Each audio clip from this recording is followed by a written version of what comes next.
കർത്താവിന്റെ ഉന്നതമായ നാമത്തിൽ, സഭയുടെ അധികാരത്തിൽ, കുരിശിന്റെ അടയാളത്തിൽ, ദൈവശക്തിയാൽ കൃപാസനത്താലെ ജീവനോടെ പ്രത്യക്ഷപ്പെട്ട പരിശുദ്ധയുടെ മാധ്യസ്ഥത്തിലെ അവലംബിച്ചുകൊണ്ട് എല്ലാ കുടുംബങ്ങൾക്കും വേണ്ടി പ്രാർത്ഥിക്കുന്നു. നീ ഏത് കുടുംബത്തിൽ പ്രവേശിച്ചാലും ആ കുടുംബത്തിൽ സമാധാനം ആശംസിക്കുന്ന കർത്താവേ, നിന്റെ നാമത്തിൽ ഞാൻ ആശംസിച്ച സമാധാനം കർത്താവെ, സമാധാന ദൂതൻ അവിടെ ഉണ്ടെങ്കിൽ ആ സമാധാനത്തിലേക്ക് അനുഭവിക്കുന്ന അളിച്ചത് കർത്താവെ, ഈ സമാധാനം എല്ലാവരും അനുഭവിക്കാൻ ഇടയാക്കണം പ്രാർത്ഥിക്കുന്നു.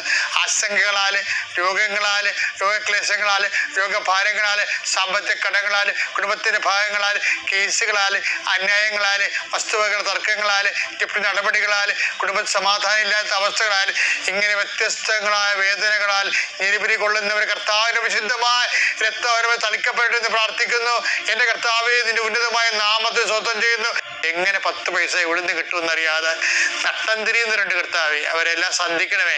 അവർക്ക് പുതിയ മാർഗം കാണിച്ചു കൊടുക്കണമേ. അവരുടെ ഉദ്യമങ്ങളെ നീ ശക്തിപ്പെടുത്തുകയും അനുഗ്രഹിക്കുകയും ചെയ്യണമേ. കർത്താവ്, വിവാഹം ഒത്തുവരാത്തവര്, ഒത്തുവരുന്ന വിവാഹം നടത്തിയെടുക്കാൻ പണമില്ലാത്തവര്, ബന്ധുക്കളെ സ്വന്തപ്പെട്ട് സഹായിക്കാത്തവര്. ഒരു പെൺകുഞ്ഞിനോട് പറഞ്ഞു, അപ്പനും അമ്മയും ഡൈവേഴ്സിലാണ് അച്ഛാ, എൻ്റെ കാര്യം നോക്കാൻ ആരുമില്ല, എന്നെ കെട്ടിച്ചു കൊടുക്കാൻ ആരുമില്ല എന്ന് പറഞ്ഞു. കർത്താവേ, ഞാൻ കുറേ നേരം ആൾക്കാരെ അത് കേട്ടുന്നതുകൊണ്ട് വിഷമത്തോടെ നിന്ന് പ്രാർത്ഥിച്ചു. കർത്താവ്, അങ്ങനെയുള്ള പെൺകുഞ്ഞുങ്ങൾ അവൾ മാത്രമല്ല, എത്രയോ പേരുണ്ട് ഈശോയെ.